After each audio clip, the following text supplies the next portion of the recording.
तो मैं भी सुखी, मेरे दो तो बच गए। फिर वो ठीक हो गया, रोटी खा ली, थोड़ा सा गम दूर हुआ। अब खाक सुख हो गया, क्या पुत्र वापस आ गया वो। तो परमात्मा कहते हैं झूठे सुख को सुख है ये मान रहा मनमोद, ये सकल जबीन ना काल का, कुछ मुख में कुछ बोध। और फिर परमात्मा हमें याद दिलाते हैं कि जो सुख सथल है उसका तुम्हें ज्ञान नहीं है, क्योंकि आज तक तुमने वो सूक्ष्म वेद प्राप्त नहीं हुआ। वो सुख स्थान बताने के लिए मैं आया हूं अपने निज लोक तय। परमात्मा कहते हैं अवगत से चल आया, मेरा कोई भेद मर्म नहीं पाया। परमात्मा अपनी महिमा कबीर जी स्वयं बताते हैं कि मैं सतलोक से चलकर आया हूं और मेरी महिमा से कोई परिचित नहीं है। अवगत से चल आया, मेरा कोई भेद मर्म नहीं पाया। अब क्या बताते हैं परमात्मा। एक बार गोरखनाथ जी ने रामानंद जी, स्वामी रामानंद जी आचार्य जी को आध्यात्मिक गोष्ठी के लिए पुकारा, बुलाया, आमंत्रित किया, ललकारा। अब रामानंद जी वैसे तो विद्वान माने जाते थे, गीता वेद घोट रखे थे उसने, कंठस्थ याद थे मंत्र सभी, लेकिन वो सिद्धि नहीं थी उनके पास। और ये नाथ जो होते हैं तपस्वी होते हैं, ये हठ योग करते रहते हैं। हठ योग से कुछ सिद्धियां आ जाती हैं जो इस मानव शरीर की और इस भक्ति के नाशक होती हैं। आम व्यक्ति ये सोचता है कि इसने बहुत बड़ी उपलब्धि कर रखी है, सिद्धि प्राप्त करके कोई आकाश में उड़ जाता है और कोई किसी को दुआ बद्दुआ देकर दुखी सुखी कर देता है, थोड़ा बहुत अपनी पूंजी तय, फिर स्वयं कंगाल हो जाता है। तो ये सब ड्रामेबाजी थी। तो गोरखनाथ जी ने स्वामी रामानंद जी से कहा कि आइए हमारे साथ गोष्ठी कीजिए। रामानंद जी चिंतित हो गए कि श्रोता विद्वान नहीं है और ये नाथ जी जो आए हैं मेरे साथ गोष्ठी करने के लिए, इनमें सिद्धि होती है। इन सिद्धियों को देखकर जनता उनको विजयी घोषित कर देगी और मेरी बेइज्जती होगी। वो बहुत चिंतित था, चिंतित थे स्वामी जी। उधर से परमेश्वर कबीर जी ने स्वामी रामानंद जी को अपना गुरु धारण कर रखा था, एक मर्यादा मेंटेन रखने के लिए। अपने आत्माओं, आज तक जो यह बात बिगड़ी रही,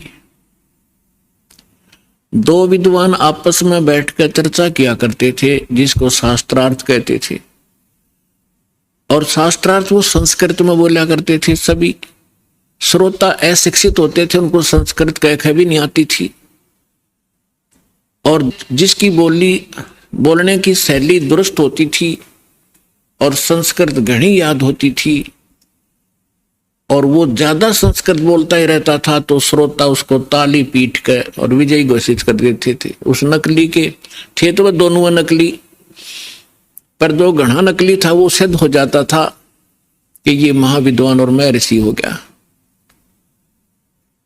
तो इस डर से रामानंद जी चिंतित थे कि श्रोता अशिक्षित है, ये कोई सिद्धि दिखा देगा और सब इसको विजयी घोषित कर देंगे।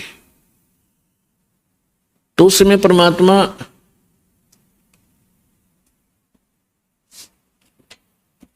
कबीर जी जब अपने गुरुदेव के आश्रम में पहुंचे,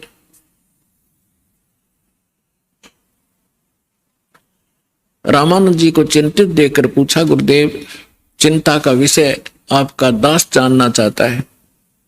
पुण्यात्माओं, जब रामानंद जी के साथ परमात्मा का ऐसा व्यवहार था, यानी परमात्मा होते हुए अपने गुरु के सामने एक सुयोग्य शिष्य की भूमिका किया करते थे।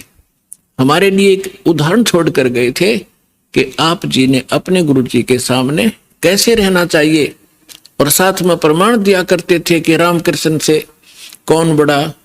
तुम रामकृष्ण को सुप्रीम पावर मानते हो अज्ञानता से, फिर भी मान कर चलो कि रामकृष्ण से कौन बड़ा। उन्होंने भी गुरु कीन, और 3 लोक के वे धनी, गुरु आगे अधीर। तो इस कारण से रामानंद जी ने फिर जब परमात्मा से परिचित हुए, सतलोक सचखंड में मालिक को देखा, तब कहा था तुम साहेब तुम संत हो, तुम सतगुरु तुम हंस, और राम गरीबदास तेरे रूप बिना और न दूजा अंश। तुम ही परमात्मा हो, साहेब हो, तुम साहेब तुम संत हो। एक संत भी आप ही हो, जो क्वालिटी संत में होनी चाहिए, और परमात्मा तो समर्थ हो ही हो। तुम साहेब तुम संत हो, तुम सतगुरु, सतगुरु माने जो सच्चा ज्ञान, यानी बिल्कुल एक्यूरेट और संपूर्ण अध्यात्म ज्ञान भी आप ही के पास है, किसी के पास नहीं। आप वास्तव में सतगुरु हो, सच्चे सतगुरु हो, सच्चा ज्ञान युक्त हो। और तुम साहेब तुम संत हो, तुम सतगुरु तुम हंस। हंस माने एक नेक आत्मा, एक सुयोग्य शिष्य भी आप ही हो। तो परमात्मा ने कहा क्या आपका दास चिंता का कारण जान सकता है? तब स्वामी जी के साथ बैठे और भी बहुत से ब्राह्मण ऋषि थे। उन्होंने बताया कि ऐसे कोई नाथ जी आए हैं, उन्होंने स्वामी जी से गोष्ठी करने को कहा है, और नहीं तो जो नहीं गोष्ठी के लिए आएगा तो हार मान ली जाएगी। और दूसरी कंडीशन ये रखी है कि जो हार जाएगा वो जीतने वाले का सह अनुयायी शिष्य बनेगा।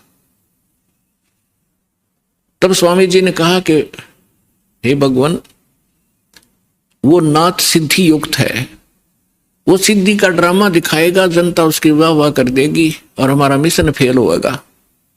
मुझे चिंता ये खा रही है। तब परमेश्वर ने कहा स्वामी जी, हार जीत की चिंता संत नहीं किया करते, और हमने सामना करना चाहिए, हमें चलना चाहिए। आपका दास भी तो आपके साथ है। रामानंद जी को पता था, क्योंकि वो देख चुके थे उसकी परमात्मा की महिमा को। तब थोड़ा ढाढ़स बंधा और उसकी चुनौती स्वीकार की। अब वहां जहां निश्चित समय और स्थान था वहां पहुंच गए। नाथ जी को आसन दे रखा अलग से, ऊंचा तख्त पर, जमीन पर अलग से आसन बिछा रखा। अच्छा, उधर से रामानंद जी का एक तख्त सा लगाकर वहां आसन लगा दिया। और स्वामी परमेश्वर कबीर जी एक सुयोग्य शिष्य की तरह स्वामी रामानंद जी के चरणों में जमीन पर बैठ गए। और सामने वो नाथ जी, कबीर साहब तो भगवान थे, अंतर्यामी थे, उन्होंने देख लिया ये गोरखनाथ धक्के खाने आया है। क्योंकि ये कुछ ऐसे साधक होते हैं जो पूर्व जन्मों के संस्कारी होते, और एक पूरे जीवन में उस भक्ति का अपना नाश भी कर जाते हैं। बहुत सी पूंजी लुटा जाते हैं, किसी को चमत्कार दिखाकर, किसी को हानि पहुंचाकर, और किसी को छोटा मोटा लाभ पहुंचाकर, फिर भी उनमें कुछ भक्ति शेष रह जाती है, जिस कारण से वो पितरलोक को प्राप्त हो जाते हैं। और पितरलोक में गए हुए ये एक सुप्रीम भूत होते हैं पितर, और वो कभी भी यहां आके प्रकट होकर के दिख जाते हैं। स्वर्ग के देवता भी यहां आ सकते हैं और वापस जा सकते हैं, लेकिन जन्म मृत्यु उनका कभी समाप्त नहीं हो सकता। तो गोरखनाथ जी ने देखा कि वहां वैष्णव पंथ का ज्यादा प्रचार कर रहे हैं स्वामी रामानंद जी, और नाथ पंथ सिकुड़ता जा रहा है, घटता जा रहा है। अब ये राग द्वेष ऊपर तक घर कर गया, वहां तक इनको यहां से जाने के बाद भी ये दुखी रहते हैं अपने मैं मेरी के कारण। तो जिस कारण से उसने रामानंद जी को पराजित करने के लिए स्वयं आना पड़ा। हालांकि गोरखनाथ जी बहुत पहले अपने मानव शरीर का जो एक कर्म था पूरा करके जा चुके थे। तो परमात्मा ने देख लिया कि तो गोरखनाथ है, अपने वो तो जानी जान थे। तब गोरखनाथ जी ने कहा कि आइए रामानंद जी मेरे साथ गोष्ठी कीजिए। तब परमात्मा एक बालक थे छोटे से 10-12 वर्ष की आयु के, ये लीला कर रहे थे। उस समय जब गोरखनाथ जी गोष्ठी करने के लिए आए थे, तब परमात्मा खड़े हुए कबीर जी और कहा कि नाथ जी पहले मेरे से गोष्ठी कीजिए और बाद में मेरे सतगुरु से बात कीजिए। मेरे से निमट ले पहले, फिर करना गुरु जी से बात करना। अब गोरखनाथ जी इस बात से बड़ा दुखी हुआ कि अरे कबीर, तू छोटा सा बालक, तेरी आयु क्या है और तू गोष्ठी करेगा मेरे साथ? पता है मैं कौन हूं? कबीर साहब ने बता दिया कि मुझे मालूम आप कौन हो, आप गोरखनाथ हैं। इस बात से उसको बड़ा झटका लगा कि छोटे से बालक ने मुझे पहचान लिया। फिर गोरखनाथ जी ने कहा कि आपकी आयु क्या है? परमात्मा बोले कि सबसे बड़ा मूर्ख वो है जो मेरी आयु मुझे बालक बता रहा है। गोरखनाथ जी सुन रहे थे, अंदर से दुखी भी खूब हो रहे थे कि ये मुझे मूर्ख भी बताने की चेष्टा कर रहा है। तो क्या बताते हैं?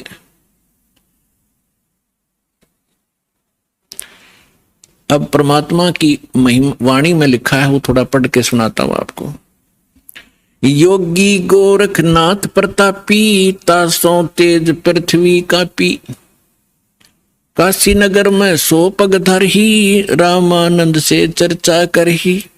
चर्चा में गोरख जय पावे, कंठी तोड़े तिलक छुड़वावे। सत्य कबीर शीश जो भयऊ, ये वृंतांत सो सुन लेऊ। गोरखनाथ के डर के मारे, बैरागी नहीं बेख संवारे। तब कबीर आज्ञा अनुसारा, वैष्णो सकल रूप संवारा। सो सुध गोरखनाथ जो पायो, काशी नगर शीघ्र चल आयो। रामानंद को खबर पठाई, चर्चा करो मेरे संग आई। रामानंद की पहली पौड़ी, सत कबीर बैठे तिस ठोरी। तब कबीर आज्ञा अनुसारा, वैष्णो सकल रूप संवारा। कहे कबीर सुनो गोरखनाथा, चर्चा करो हमारे साथा। प्रथम चर्चा करो संग मेरे, पीछे मेरे गुरु को टेरे। बालक रूप कबीर निहारी, तब गोरखनाथ अस वचन उचारी। परमात्मा को बालक रूप में देखकर फिर गोरखनाथ जी ने ये वचन बोले। कब के बहे बैरागी कबीर जी, कब के बहे बैरागी। कि तू छोटा सा बालक और कब से तू बैरागी बन गया? क्योंकि ये वैष्णव परंपरा के जो या नाथ परंपरा के हैं, वैष्णव परंपरा के हैं, या कोई भी एक ग्रुप है इन साधु संतों का, ये अपनी एक पहचान अलग बनाते हैं। जैसे नाथ कई तो कान पड़वा लेते हैं, उनको कनपाड़े नाथ कहते हैं। कई जैसे वैष्णव है वो एक कंठी रखते हैं, एक तुलसी के मनिये की, एक तुलसी के लकड़ी का मन का, और एक धागे में बांध कर लटका कर रखें, जिससे वैष्णव परंपरा से दीक्षित होने की वो प्रतीक होता है। और एक लंबा सा तिलक लगाते हैं, टिक्की लगाते हैं, और जैसे साधु संत एक हाथ में फावड़ी रखते थे, ऐसे बैठकर साधना करते हैं उसके हठ योग के लिए। नीचे एक टी टाइप की एक लकड़ी का डंडा सा होता है, अंग्रेजी के अक्षर टी टाइप। तो परमात्मा रामानंद जी के शिष्य थे। उस दिन जानबूझकर एक साधु संत का रूप बनाकर, जैसे वैष्णव संत साधु भक्त होते हैं, कंठी गले में तिलक पूरा लगा रखा और टोपी पहन रखी और कंठी माला सुमरनी और वो सारा कुछ ले रखे, फावड़ी सी। अब परमात्मा बोले मेरी उम्र बताऊं क्या है? राम, ये नाथ जो होते हैं भगवान शंकर के पुजारी होते हैं। तो क्या बताते हैं कबीर जी? नाथ जी हम जब के बहे बैरागी, मेरी आद अंत सुध लागी। धूकार आद का मेला, नहीं गुरु कोई नहीं था चेला। जब का तो हम योग उपास्या, तब का फिरूं अकेला। धरती नहीं जद की टोपी दीनी, और ब्रह्मा नहीं जद का टीका। और शिव शंकर से योगी ना थे, जब तब का जोड़ी सिक्का। द्वापर की हम करी फावड़ी, त्रेता का हम झंडा। सतयुग मेरी फिरी दुहाई, मैं कलयुग फिरूं नौखंडा। गुरु के वचन साध की संगत, अजर अमर गर पाया। कह कबीर सुनो हो गोरख, हम सबको तत्व लखाया। अब गोरखनाथ जी ने जब ये सुना, तेरा शंकर भी ना था तब का मैं हूं, मेरी इस शरीर को देखकर आप मेरी आयु का एस्टिमेट नहीं लगा सकते।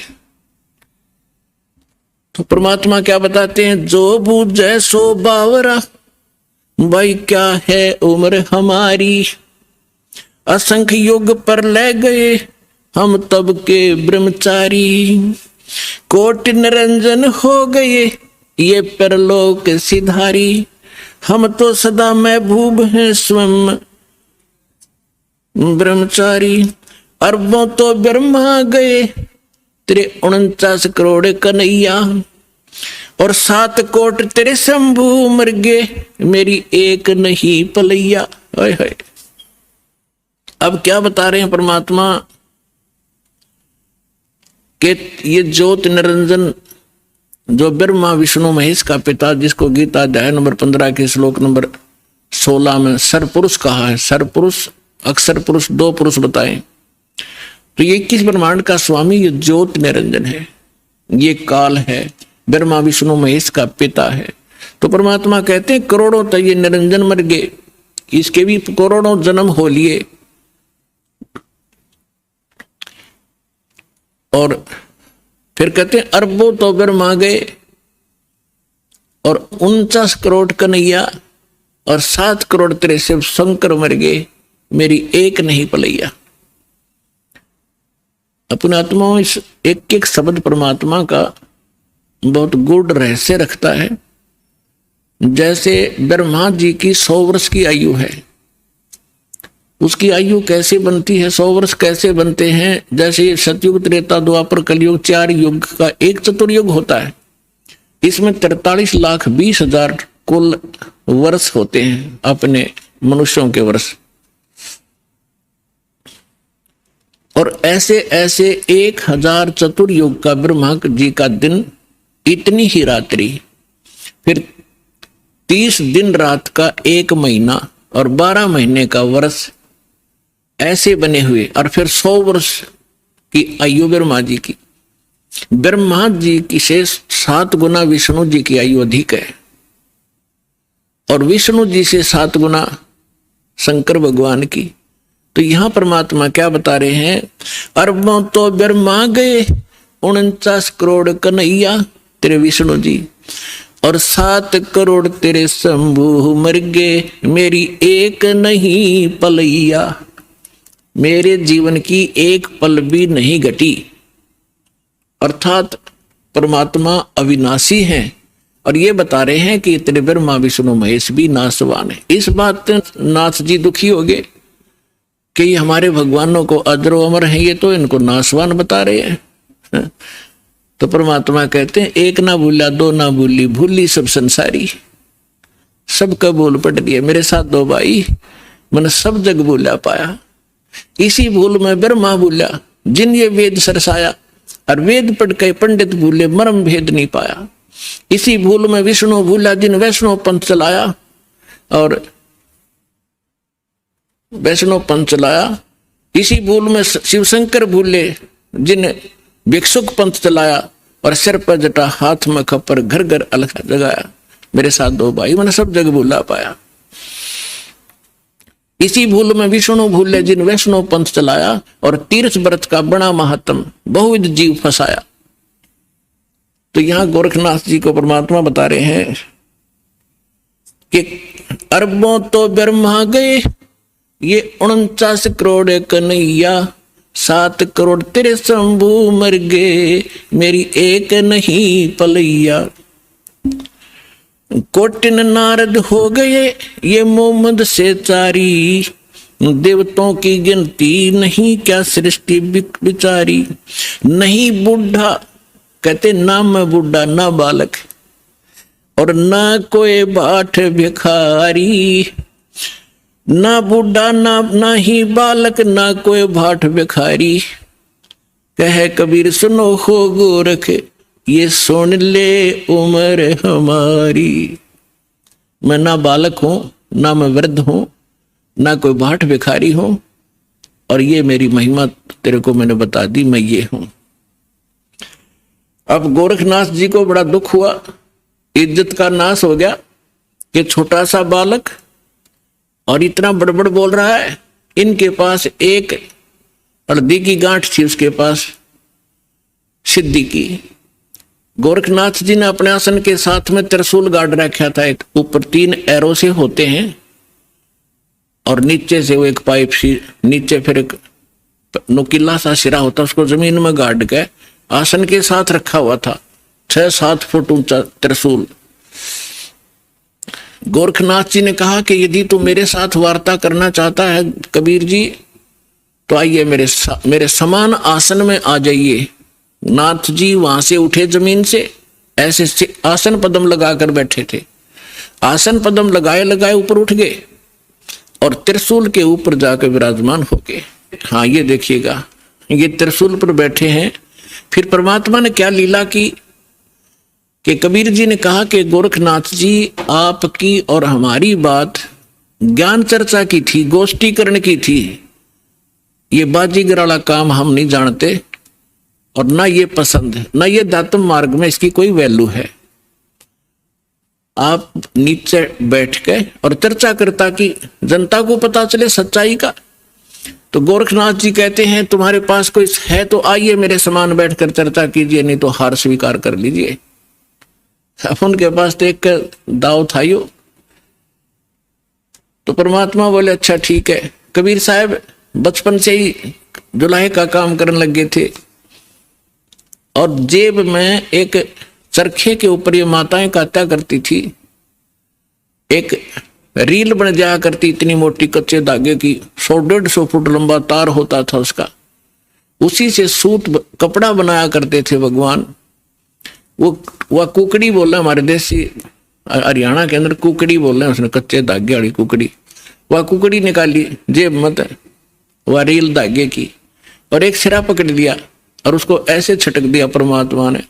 वो धागा सीधा खड़ा होगा, स्ट्रेट परपेंडिकुलर, 150 फुट उसका अंतिम सिरा आकाश में, 150 फुट पर। परमात्मा वहां से उठे और उस धागे के अंतिम सिरे पर जाकर बैठ के 150 फुट ऊपर। अब गोरखनाथ जी से कहा कि नाथ जी आइए, राजा मेरे बराबर में बैठकर चर्चा कराएंगे, यहां आ जाइए। अपने आत्माओं, ऐसी बात नहीं थी कि गोरखनाथ जी आकाश में और ऊपर नहीं जा सकते थे, वो तो और ऊपर भी जाते थे, स्वर्ग में भी, उस पितरलोक में भी चले जाते थे। लेकिन समर्थ के सामने सिद्धियां समाप्त हो जाती हैं। जैसे ये घड़ी बना रखी है, अब इसकी सिद्धि बना दी कारीगर ने, इंजीनियर ने, कि ये अपने आप चल घूम रही है, और इसके सामने चुंबक खड़ा कर दो 1 फुट दूर, ये जाम हो जाएगी, आगे नहीं सरकेगी, वहीं खड़ी हो जाएगी। तो वो समर्थ आ बैठे, उसी से प्राप्त करके छोटी मोटी खिलौने खेल रहे होते हैं और प्रभु पाक जाते हैं। उस परमात्मा ने उसकी सारी सिद्धि कैंसिल कर दी। उठना चाहा था ऊपर को, और जमीन पर ऐसे गड़ा धर्म देसी, सारा शरीर बोलिया, जान गया गोरखनाथ कि आज तेरी सिद्धि नहीं काम करेगी। अब गोरखनाथ ऐसे बैठा जैसे पैरालाइसिस हो जाता है इंसान को, टस मस नहीं हो पा रहा। तब गोरखनाथ जी ने कहा कि आ जाओ कबीर जी, नीचे आ जाओ, अब मैं समझ गया आपको, अब चर्चा करेंगे। तब परमात्मा ने उनको ज्ञान समझाया कि ये बालका के ड्रामे मोक्ष मार्ग नहीं है। कहते जंतर मंत्र जोग निभाई, काल चक्र जमजोरा खाई, तुम हो जम की फर्जी माही, कहते हैं गोरखनाथ सिद्धि में फूल्या, गोरखनाथ सिद्धि में भूल्या, और टूणे टामण हांडे फूल्या, जंतर मंत्र जोग निभाई, और काल करदम जोरा खाई, तुम हो जम की फर्दी माही। फर्द होती है ना, जैसे कोई रजिस्ट्री करा ले कोई जमीन की, तो अब फर्द में आ गया तो सोच रहे पक्का हो गया उसका वो जमीन का टुकड़ा। तो परमात्मा कहते हैं तुम तो इस काल की फर्द में चढ़ रहे हो, काल के पक्के दूत बन गए, औरों को पका रहे हो। अब समर्थ सामने बैठा, गोरखनाथ जी को अपनी सिद्धि पे इतना अभिमान था, कोई उसके सामने टिकने वाला नहीं था। एक बार अपने गुरुदेव के कहने से कोई चिंता थी उनको, लंबी कहानी है हट फिर से बताएंगे। एक पहाड़ को सोना बना दिया था सिद्धि से, पहाड़ को सोना, और अपने गुरुदेव के टुकड़े हुए शरीर को जीवित कर दिया था। ऐसी सिद्धि थी, और उस समय परमात्मा के सामने वो सारी सिद्धि फेल होगी। जैसे कल आपको सुनाया था, परासिद्धि पूर्ण पटरानी सतलोक की कहूं निशानी, वो परमात्मा समर्थ है, सब सिद्धियों का से युक्त है, सिद्धियां उसकी दासी है, और उसी की भक्ति करके हम छोटी मोटी राहत प्राप्त करके यहाँ ऋषि और महर्षि और देवता बन जाते हैं। तब गोरखनाथ जी ने काफी कुछ समझा, लेकिन यो मन जल्दी से हार नहीं मानता। अब देखिए ये चित्र देखिएगा, परमात्मा गोरखनाथ जी त्रिशूल पर बैठे हैं, और परमात्मा ने फिर धागा फेंका ऊपर, उसके ऊपर के सिरे पर बैठ के जाके। अब ये चित्र में बहुत कम दिखाई दे रहा है, लेकिन ये बहुत बड़े, ये बनाया नहीं जा सका इतना ऊंचा, तो कबीर साहब बहुत ऊपर थे। तो गोरखनाथ जी ने कहा कि भगवान मैं एक जांच और करूंगा आपकी। परमात्मा बोले भाई वह भी कर ले, कि चलो दरिया गंगा के किनारे चलते हैं, और मैं दरिया में डुबकी लगाऊंगा, यदि आप मुझे खोज लोगे दरिया में तो मैं आपका शिष्य बन जाऊंगा। परमात्मा बोले चल भाई। दरिया गंगा के किनारे बैठ के जाके गोरखनाथ जी ने गंगा में छलांग लगा दी, और मछली बन गई, वहां सैकड़ों हजारों मछलियां और थी। परमात्मा ने अंदर गए और पकड़ के वाए मछली, जिस गोरखनाथ पकड़ के टीटी बाहर बैठा दिया, गोरखनाथ बना के चरणों में गिर गया, पैर पकड़ लिए गोरखनाथ जी ने कि सचमुच आप समर्थ हैं।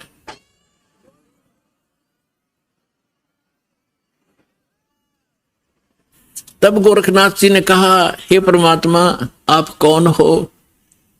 आपने मेरी सारी फड़क निकाल दी और मैं अपने कर्म बिगाड़ रहा था, आपने मुझे बचा लिया।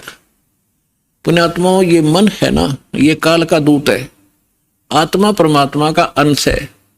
जब परमात्मा वहां खड़े थे मन भाग गया, आत्मा रोए थी गोरखनाथ की। तो परमात्मा के जो सभी बच्चे हैं, ब्रह्मा विष्णु महेश भी उसी के बालक हैं। राम कृष्ण सतगुरु सहजादे भक्ति है तीनों हुए प्यादे। अब वो भी भक्ति के लिए यहाँ आए थे बेचारे, या गलत साधना करके देवता बन गए, वहां प्रभु पा के गए, अब सुने नहीं किसी की। अब उनको परमात्मा मिले थे, उनको एक बार तो उन्होंने स्वीकार किया, क्योंकि आत्मा तो सबकी भगवान के लिए तरफ रही है, लेकिन ये मन काल का दूत फिर प्रेरित कर दिया, परमात्मा से दूर कर दिया उनको।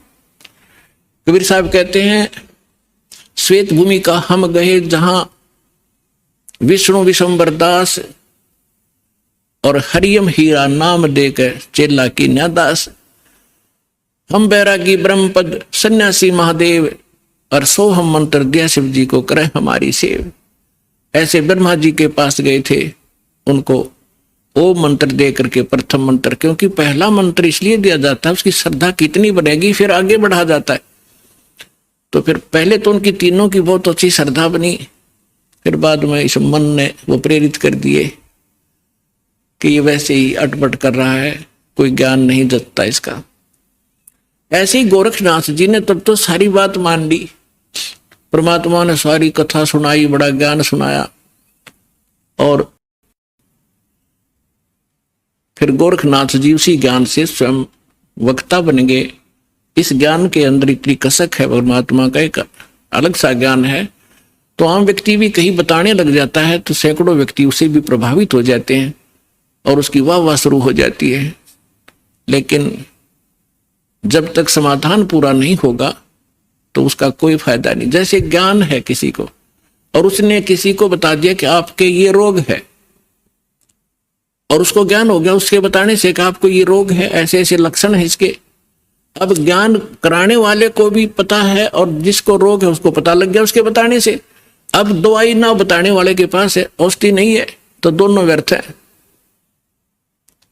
तो संत ज्ञान भी हो और उसके पास कंप्लीट कोर्स हो तो उस ज्ञान से तो जानकारी होती है, समाधान से वो साधना से वो समाधान होता है। समाधान नहीं तो ज्ञान एक आने का नहीं, यूजलेस है वो ज्ञान।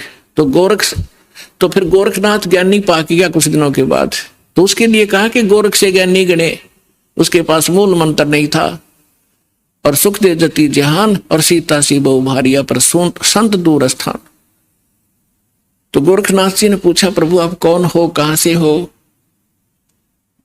आप यहाँ आपके तो लोग जुलाहा जुलाहा करते हैं, धानक कहते हैं आपको, तो क्या बताते हैं परमेश्वर?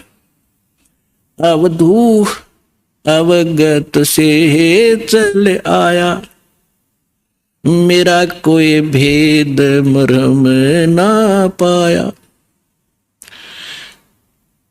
मात पिता मेरे कछु नाही, ना मेरे घर दासी, जुल्हाए का सुत आण कहाया, जगत करे मेरी हासी। मात पिता मेरे कछु नाही, ना मेरे घर दासी, जुल्हे का सुत आण कहाया, जगत करे मेरी हासी। ना मेरा जन्म न गर्भ बसेरा, बालक बन दिखलाया, काशी नहर जल कमल पडेरा, तहां जुलाहे न पाया। मात ना मेरा जन्म न गर्भ बसेरा, एक बालक बन दिखलाया, काशी नगर जल कमल पडेरा, तहां जुलाहे न पाया। मात पिता मेरे कछु नाही, ना मेरे घर दासी, जुल्हे का सुत आण कहाया, जगत करे मेरी हासी। 5 तत्व का धड़ नहीं मेरा, और जानू ज्ञान अपारा, सत स्वरूपी नाम साहेब का, ओ हे नाम हमारा। अदर दीप गगन गुफा में, ता निज वस्तु सारा, ज्योत स्वरूपी तेरा अलख निरंजन, वो दरता ध्यान हमारा। अगर दीप जा गगन गुफा में, ता निज वस्तु सारा, तेरा ज्योत स्वरूपी अलख निरंजन, वो धरता ध्यान हमारा। हाड चाम लहू ना मेरे, मैं हूं सतनाम उपासी, तारण तरण अव्यय पद दाता, मैं हूं कबीर अविनाशी। अब क्या बताते हैं परमात्मा कि ना तो मेरा कोई जन्म हुआ, ना मैं किसी मां के गर्भ में रहा, मैं स्वयं ही अपने सतलोक से चल कर आकर के एक बालक रूप धारण करके कमल के फूल पर, तालाब में, सरोवर में विद्यमान हुआ। वहां से मुझे एक दुल्हा लेकर यहाँ आए, जिस कारण से मैं दुल्हा कहा। मात पिता मेरा कुछ नाही, अन्ना मेरे गर्दासी, मैंने कोई पत्नी स्वीकार नहीं की, और दुल्हे का सुत आण कहा, जगत करे मेरी आसी। फिर क्या बताते हैं कि 5 तत्व का धड़ नहीं मेरा, यह शरीर तुम्हारे जैसा नहीं है मेरा, और जानू ज्ञान अपारा, तेरा ज्योत स्वरूपी अलख निरंजन, वह धरता ध्यान हमारा। हाड चाम लहू ना मेरे, हूं सतनाम उपासी, और तारण तरण अभय पद दाता, मैं हूं कबीर अविनाशी। तो पुण्यात्माओं, परमात्मा की महिमा स्वयं आकर उन्होंने बताई कि मैं ना तो जन्म लेता हूं और ना ही मेरा कोई माता पिता है, मैं अवगत से चल आया, मेरा भेद मर्म ना पाया। तो परमात्मा को ना समझकर ना जानकर हम उस लाल की महिमा से अपरिचित होने के कारण अभी तक हम इन अन उपासना करके कंकर पत्थर इकट्ठे करके ये सोच रहे थे कि हमने बहुत घना भक्ति धन इकट्ठा कर लिया। तो जो प्रसंग चल रहा है उसी पर आते हैं कि हमारे जितने भी धर्म गुरु थे ये पूर्ण रूप से अज्ञानी थे, हमें तत्व ज्ञान नहीं बता पाए और परमात्मा इस ज्ञान को हमें बताने के लिए आए थे। इन्होंने परमात्मा के उस ज्ञान को हम तक पहुंचने नहीं दिया और परमेश्वर को एक धानक, एक दुलाहा, एक शूद्र, अशिक्षित, अनपढ़, अंगूठा छाप और देवी देवताओं का आलोचक इतना बदनाम कर दिया कि उस समय के हमारे पूर्वज परमात्मा से अंदर से नफरत किया करते थे कि ये हमारे देवी देवताओं के बारे में ऊट पटांग कहता है। तो परमात्मा कहते हैं सच कहूं तो जग ना माने पर झूठ कही ना जाई हो, ये ब्रह्मा विष्णु शिव जी दुखिया जिन ये राह चलाई हो। अब पुण्यात्मा परमात्मा ने बताया है कि संसार के अंदर कोई प्राणी सुखी नहीं है। आप दूसरे के दुख से अपने हल्के दुख को और सुख मान बैठे, सुख की आपको कभी छींट भी नहीं लगी है, जिस कारण से आप उस सुख से अपरिचित है। और जो साधना आपने करनी चाहिए वो साधना ना करके आप भक्ति के अंदर निर्धन बने हुए हो।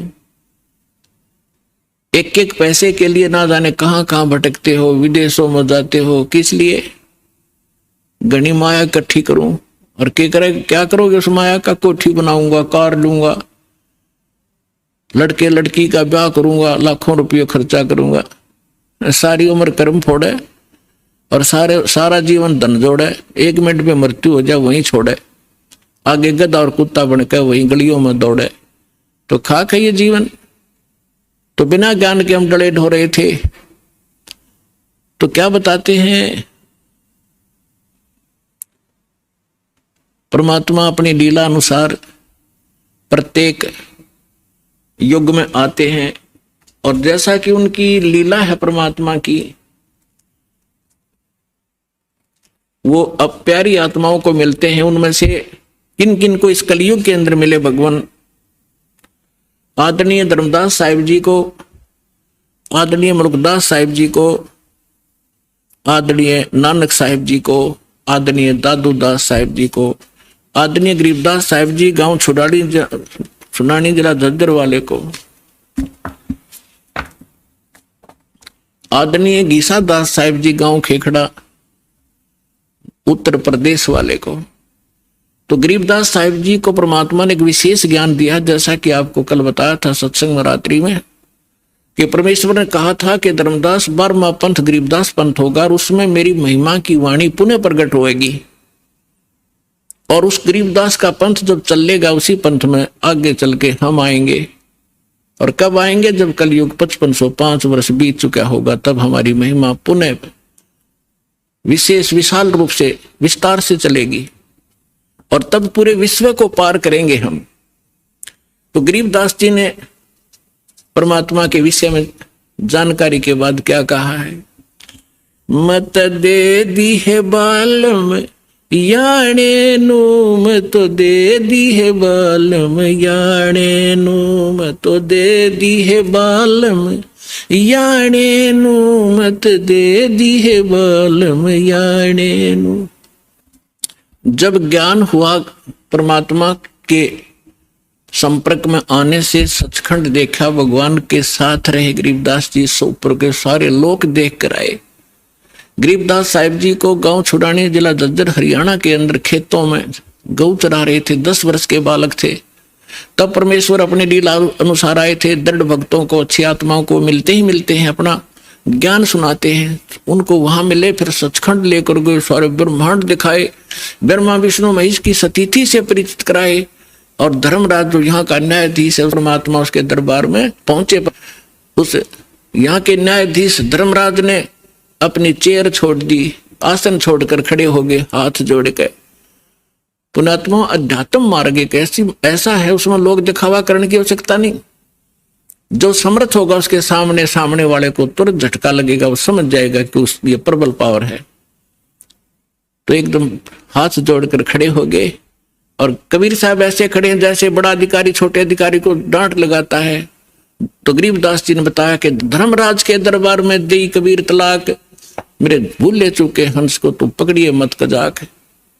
बोले पुरुष कबीर से धर्मराज कर जोड़, और तुमरे हंस ने पकड़ो नहीं मन 2 ही लाख करोड़। यानी अपने सामर्थ्य का प्रमाण दिया, जिसके सामने ब्रह्मा विष्णु महेश कांपते हैं धर्मराज के सामने, क्योंकि उनका भी अकाउंट वही रखता है। तो और दृढ़ हुए, ऊपर सचखंड सतलोक ले जाकर देखा, फिर वह पे छोड़ा। गरीबदास जी को मृत जानकर बालक को चिता पर रख दिया था कुल के लोगों ने। तब परमात्मा ने ऊपर के सब ब्रह्मांड दिखाकर वापस आत्मा छोड़ी, तो वो जीवित हो गए। उसके बाद ये अमृतवाणी की वर्षा करने लगे। तो ज्ञान हुआ जब कहते हैं आत्मा रो रही है कि हे परमात्मा, हम तो इस मन के साथ बांध दिए, ये अनाड़ी है, अच्छी वस्तु को ग्रहण नहीं करता, नकली की तब बता दे भाग्या जाएगा। अब किसी ने कह दिया आजा भजन कर ले, भक्ति कर ले, का टाइम नहीं, और उसको ये कह दे चल वहां सर्कस आ रहा देखेंगे, चल जब बरसात हो ले कि तरागनी कंपटीशन हो रहा, रात में भी जा खड़ा होगा वहां पर सांग सिनेमे में, तभी 3-3 4-4 घंटे लगा देगा। तो इस मन की आदत बकवाद करने की है, क्योंकि ये काल का एजेंट है, ये शुभ नहीं कर सकता, अशुभ करवाता है। तो अब आत्मा रो रही है। जब ज्ञान हुआ तो क्या कहती है, क्योंकि ये मन इसका कंट्रोलर बना दिया काल ने। और अब आत्मा क्या कह रही है, मैं तो दे दी है बाल में याड़े नू, मत दे दी है बाल में याड़े नू, मैं तो दे दी, मैं तो दे दी है बाल में याड़े नू, मैं तो दे दी है बाल में याड़े नू। गीता और भागवत पढ़े नहीं बूझे शब्द ठिकाने नू, गीता और भागवत पढ़े नहीं बूझे शब्द ठिकाने नू, मन मथुरा दिल द्वारका नगरी, कहाँ फिरे बरसाने नू, मैं तो दे दी, मैं तो दे दी है बाल मैयाणे नू, मैं तो दे दी है बाल मैयाणे नू, मैं तो दे दी।